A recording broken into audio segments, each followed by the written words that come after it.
Hey guys, what's going on? What's happening? This is Kamek back with another video. I just wanted to share with you guys one of the projects I've been working on lately, and this is kind of the reason why I've been delaying my uploads. I finally finished a mod for the Dreamcast Agetec stick. For those of you who don't know, this is probably like the best arcade stick in terms of trying to buy one for Dreamcast. Nowadays there are some solutions if you want to play on arcade stick on Dreamcast. Some include, the most notable would involve like the PS316 Plus by AkiShop, and then the multi-console Cthulhu boards. So if you want to go the multi-console route and just use a standard size TE, you can do that. I decided to use the Dreamcast Agetec stick because it's probably one of the best boards available when you want to play on Dreamcast, because it's really small. If you wanted to put it inside your own case, it's very easy to install and very easy to just wire up. So I'm going to go ahead and show you what I did here. This is a full Sanwa mod. It was a Sanwa conversion. I have the original parts right here. This was the original joystick. This piece of crap joystick. It really is. It's garbage. When I first bought the stick, I tried playing on it, and I'd get like really just messed up inputs. So, that was kind of the straw that broke the camel's back. The buttons were okay. These are about 27mm buttons, which I believe are the standard for crown buttons, which, if I remember correctly, are for Korean style buttons. So onto the mod itself. This is a full Sanwa mod, like I said. So I had to convert the wires. Well, I didn't really convert the wires. I just took the existing harnesses that came with the Agetec PCB itself, and I just spliced some new wires on so I can go ahead and connect onto each of the buttons, as well as the joystick, the Jlf Harness itself. Now, I did watch a tutorial. I watched the basically nothing tutorial on the Agetec mod, and what they did and what I kind of did differently is instead of using a whole new wire for each of the 6 buttons and then just splicing them all at once to the ground onto the board, I just took a daisy chain wire. So like, as you can see here, the start button has its own ground, so I kept that in. I then spliced it with my daisy chain, so then I put it on all 6 buttons, and then I spliced the other end of that daisy chain, and I just went ahead and spliced that to the harness on the board. So that's something that I prefer to do over the method that basically nothing did on their video, just because it just looked a little funky. And the method that they used for splicing was, I think they used a tinting method via using a soldering iron.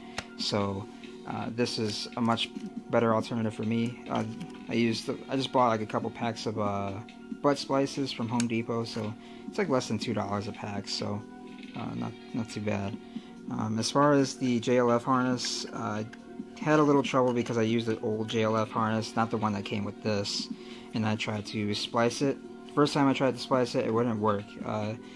I got, the only input that I would get was up, and that would only occur when I hit the joystick left. So if I tried to move the joystick left, the Dreamcast would read that as an input for up. So I switched to the Jlf harness. I used the one that came with the stick when I bought this, and it works pretty well. So as far as I know, this mod took me, it took me about a weekend, a little more than a weekend, because I had to go through 2 like cheap rotary tools. Let me see if I can go ahead and grab it.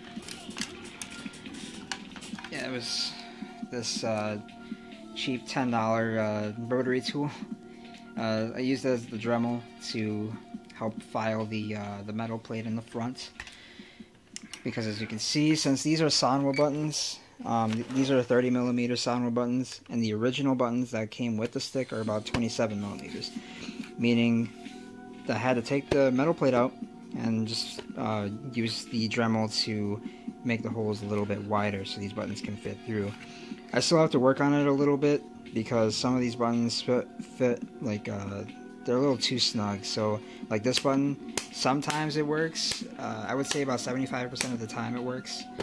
but you know, it's a little iffy. So I'm gonna go back and work on this as soon as I get a more professional grade routing tool, or not routing tool, Dremel. So as far as all the parts I pretty much got from Focus Attack, I got it as part of their Attack on Wake Up 8 sale, so I got everything for 15% off.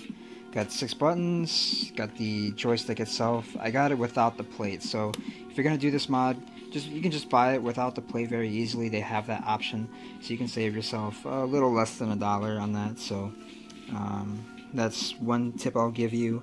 And I bought the 16-piece wire set, as well as a 10, I think it was a 10 connection ground daisy chain wire. So with that, the total was about $50 with the discount. So I did purchase a 2-pound spring for the joystick, because with 1 pound it feels a little too light for me, so I prefer 2 pounds. That's what I have in my Quambo over there, so you know, 2 pounds is excellent in my opinion. So just got to get some cable ties so this looks a little more tidy.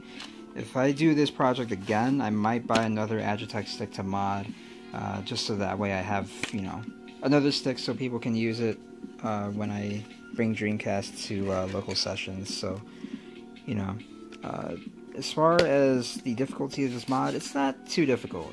You can look up tutorials online. The best one I found was a tutorial by Basically Nothing.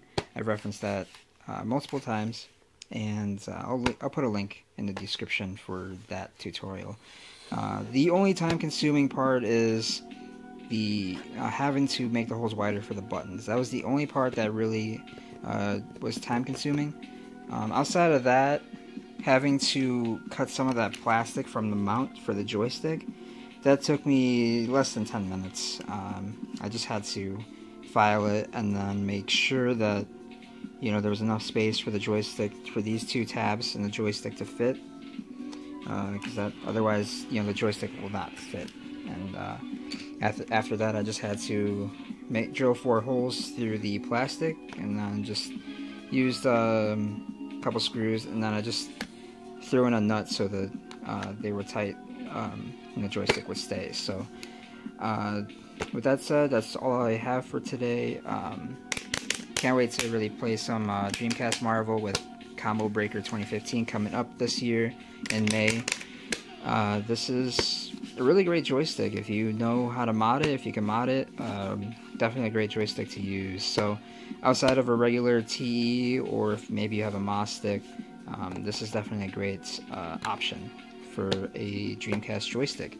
So with that said, I'm going to head out, and I hope you guys enjoyed the video. If you have any questions, feel free to ask me, and I will catch you guys later.